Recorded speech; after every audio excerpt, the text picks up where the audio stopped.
तो हम वृषभ लगन में चंद्रमा की महादशा के बारे में बात कर रहे थे। जब भी आपकी कुंडली वृषभ लगन की हो और चंद्रमा आपके विभिन्न भावों में स्थित हो तो चंद्रमा की महादशा के आने पर आपको किस प्रकार का रिजल्ट रहेंगे। इस वीडियो में अब हम 8वें भाव के बारे में बात करेंगे। अब तक हमारी चर्चा 7वें भाव तक पूरी हो चुकी है।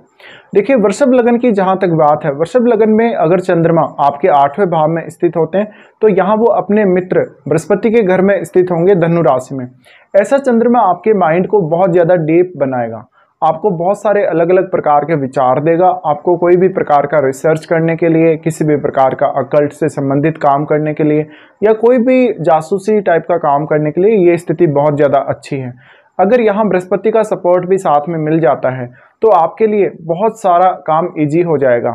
फिर आपके लिए कुछ अर्निंग्स करना और आपके लिए कुछ विषयों को जहाँ पर आपको बहुत ज़्यादा परेशानी हो सकती है पढ़ने में, लिखने में या कुछ नया सीखने में, उनमें काफ़ी आसानी होने लगेगी।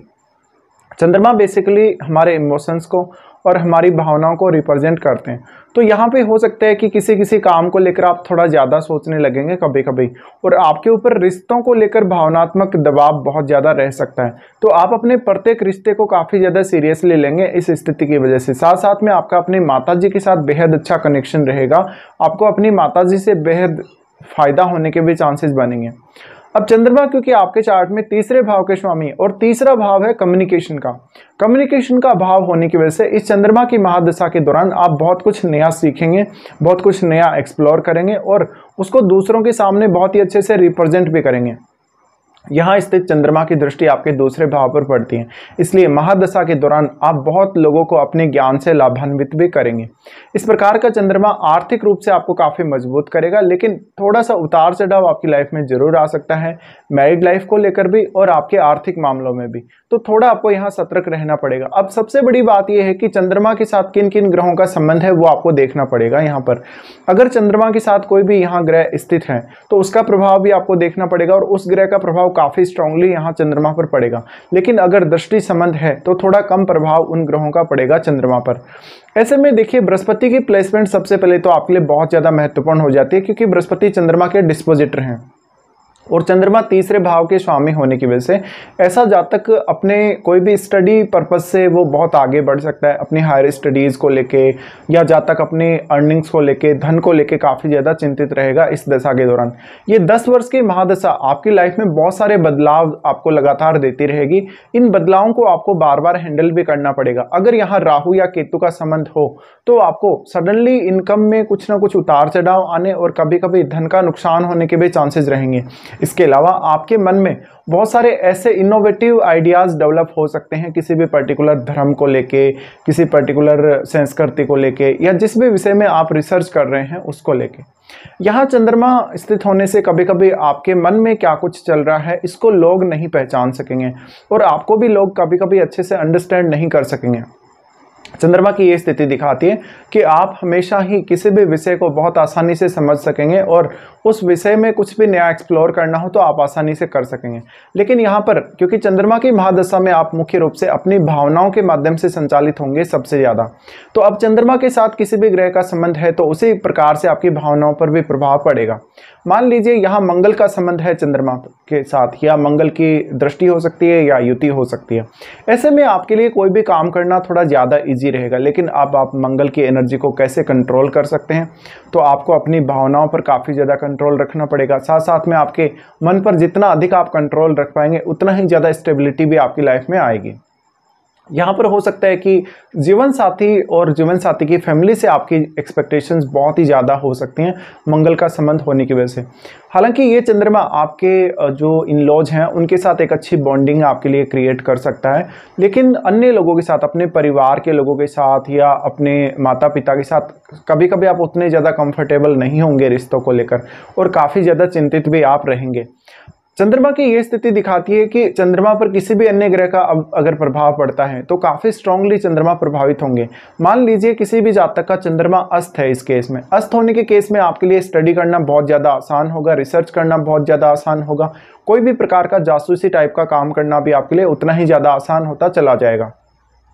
तो आपका मन काफ़ी ज़्यादा इस स्थिति में प्रभावित होगा और अगर चंद्रमा अस्त हो जाते हैं उस केस में आपका मन काफ़ी अच्छे से डिसीजन ले सकेगा और प्रत्येक काम को मैनेज भी कर सकेगा। अगर मान लो आपका चंद्रमा अस्त है तो आपकी जो महादशा है 10 वर्ष की, उसमें जितने भी उतार चढ़ाव आएंगे आपकी लाइफ में, चाहे तो वो रिलेशनशिप को लेकर हैं, चाहे तो वो आर्थिक स्थिति को लेकर हैं, किसी भी प्रकार के हो सकते हैं, उनको आप काफ़ी अच्छे से हैंडल कर लेंगे और अपनी लाइफ को भी आप काफ़ी अच्छे से मैनेज कर लेंगे। इसके साथ साथ आपकी वाणी पर भी बहुत ही स्ट्रॉन्ग प्रभाव पड़ेगा, जिससे आप अपनी वाणी से दूसरों को काफ़ी आसानी से प्रभावित कर सकेंगे। लेकिन थोड़ा आप डोमिनेटिंग अवश्य होंगे। अब मान लीजिए यहाँ पर अगर बुध का संबंध है या बृहस्पति का संबंध अगर चंद्रमा से है, तो ये भी आपको स्टडीज़ में काफ़ी ज़्यादा मदद करेगा और आपको ज़्यादा से ज़्यादा ज्ञान प्राप्ति में मदद मिलेगी। इस वजह से भी आप रिसर्च या ऐसा कोई प्लान कर सकते हैं, अपने हायर स्टडीज़ को बहुत आगे बढ़ा सकते हैं। आप कोई अच्छे गाइड करने वाले लोग बन सकते हैं, या रिसर्च करने वाले, या बहुत ही ऐसा काम करने वाले जिसमें बहुत ज़्यादा आपको सोचना समझना पड़ता है या एनालिसिस करना पड़ता है। काम वो किसी भी फील्ड से रिलेटेड हो सकता है। इसके साथ साथ आपका एनालिसिस हमेशा बहुत ज़्यादा अच्छा होगा, पर यहाँ पर सबसे ज़्यादा असर इसका आपके मन पर पड़ेगा। तो ऐसा भी हो सकता है कि आपको काम करते हुए बहुत जल्दी स्ट्रेस आ जाता होगा या बहुत जल्दी आपको एंग्जाइटी वगैरह हो जाती होगी। अगर यहाँ राहु या केतु का संबंध है चंद्रमा के साथ, तो आपका मन बहुत जल्दी घबरा जाएगा, आपका मन बहुत जल्दी दुखी हो जाएगा किसी किसी बात से। तो कभी कभी ऐसे में आप शॉर्ट टेम्पर्ड भी हो सकते हैं और मानसिक रूप से बहुत ज़्यादा अनस्टेबल आप अपने आप को फील करेंगे। तो यहाँ पर आपको स्टेबिलिटी लाना बहुत ज़्यादा जरूरी है। अगर केतु या राहु के साथ चंद्रमा का संबंध है तो आपके मन में बहुत ज़्यादा ही भय उत्पन्न होगा, लेकिन फिर भी आपको अकल्ट से रिलेटेड काम करने के लिए, आध्यात्मिक काम करने के लिए, या कोई भी इस प्रकार का अन्य काम करने के लिए ये स्थिति बहुत ज़्यादा अच्छी रहेगी। इसके साथ साथ यहाँ चंद्रमा का संबंध अगर बृहस्पति से है या राहु केतु से है, तो ये आपके इंट्यूशंस को काफ़ी ज़्यादा बढ़ा देगा, आपके सिक्स सेंस को काफ़ी ज़्यादा डेवलप कर देगा। इससे आपको फ्यूचर में होने वाली घटनाओं के बारे में जानने में मदद मिल सकेगी। अब यहाँ पे जो चंद्रमा है वो आपके दूसरे भाव को बहुत ज़्यादा प्रभावित कर रहे हैं। दूसरे भाव को प्रभावित करने की वजह से आपको वाणी से रिलेटेड कुछ ना कुछ ऐसा चीज़ों का सामना करना पड़ सकता है जहाँ पर आप बहुत ज़्यादा क्रिएटिव हैं और बहुत ही अलग तरीके से किसी भी विषय को एक्सप्लेन करेंगे। क्योंकि देखिए, इनके पास जो चंद्रमा के पास आपकी कुंडली में घर है वो तीसरा घर है, और तीसरा घर होने की वजह से जो कुछ भी आप ग्रहण करेंगे, चाहे धन के मामले में हो, चाहे ज्ञान के मामले में हो, रिसर्च वगैरह हो या कुछ भी हो, उसको आप बहुत ही अच्छे से एक्सप्लेन कर सकेंगे चंद्रमा तीसरे भाव के स्वामी होने की वजह से। लेकिन क्योंकि चंद्रमा एक बहुत ही सॉफ्ट प्लैनेट है, सॉफ्ट प्लैनेट होने की वजह से दूसरे प्लैनेट का प्रभाव बहुत जल्दी चंद्रमा पर पड़ेगा। बट अब क्योंकि चंद्रमा जो है एक मेलेफिक प्लैनेट नहीं है, अगर मेलेफिक प्लैनेट होते तो आपके लिए रिसर्च वगैरह करना और भी ज़्यादा आसान हो सकता था, क्योंकि चंद्रमा तीसरे भाव के स्वामी और तीसरा भाव हमारे एफर्ट्स का है। लेकिन यहाँ पर आपको ये बात जरूर ध्यान रखनी है कि चंद्रमा की महादशा के दौरान आपको अपनी रुचियों पे, अपनी हॉबीज़ पे ज़्यादा से ज़्यादा फोकस भी करना है और उनको भी आपको पूरा करना है, और शायद आप उन्हीं में से कोई अपना ऐसा काम ढूंढ लेंगे जो कि आठवें भाव से भी रिलेट कर सकता है। तो खुद को जितना ज़्यादा आप इस दशा के दौरान एक्सप्लेन करेंगे उतना बेहतर रहेगा।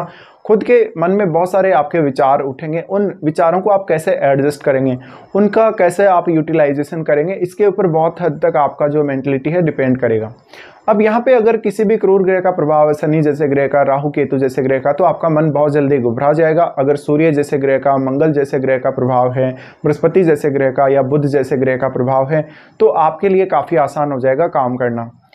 अब यहाँ पे बात आती है, कभी भी जब आपका चंद्रमा की महादशा आ रही है तो आप पर्टिकुलर किस तरीके से किसी भी रिश्ते को लेते हैं, कितना सीरियसली किसी रिश्ते को लेते हैं, किसी भी काम को आप कैसे हैंडल करते हैं, क्योंकि इस महादशा में आपकी जो मेंटलिटी है या जो आपकी सोच है वो लगातार बदलती ही रहेगी।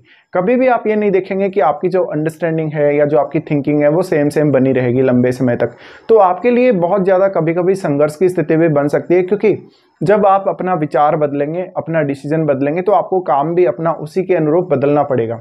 अब यहाँ पे सबसे बड़ा रोल आ जाता है इस दशा के दौरान आपकी एज का, कि आपकी एज क्या है, वास्तव में कौन से एज में आपको ये महादशा आ रही है। मान लीजिए किसी जातक को ये महादशा लगभग उसकी छोटी आयु में आ जाती है, लगभग 15 साल की आयु तक, तो ऐसे में आपके लिए पढ़ना लिखना थोड़ा आसान होगा, किसी भी विषय को बहुत ज़्यादा गहनता से समझना आसान होगा। लेकिन आपको आपके माता पिता या आपके घर वाले, आपके रिश्तेदार उतना अच्छे से समझ नहीं सकेंगे। लेकिन फिर भी आप अपने स्टडी वगैरह पे ज़्यादा फोकस करेंगे छोटी आयु में तो अच्छा रहेगा। अब डिपेंड करता है परिवार पे भी, क्योंकि आप हमेशा परिवार की प्रोटेक्शन में रहेंगे जब तक आप अच्छे से स्टडी ना कर लें।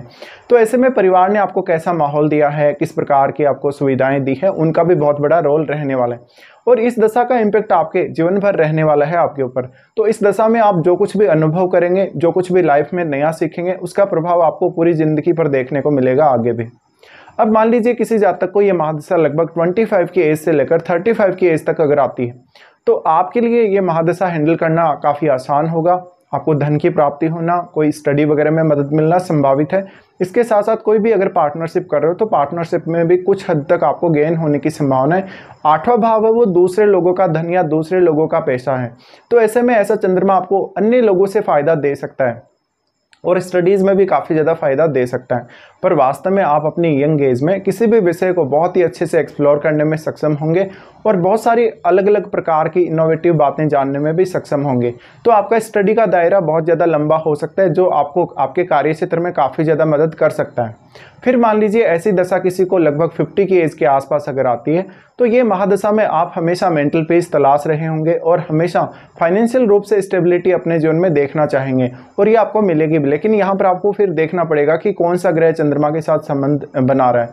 हो सकता है कि कोई भी क्रूर ग्रह हो या शुभ ग्रह हो, उस हिसाब से आपको विचार कर लेना है। तो ये कुछ चंद्रमा के प्रभाव रहेंगे आपके लिए, चंद्रमा की जब भी आपको महादशा आती है और आपके चार्ट में चंद्रमा 8वें घर में स्थित होते हैं।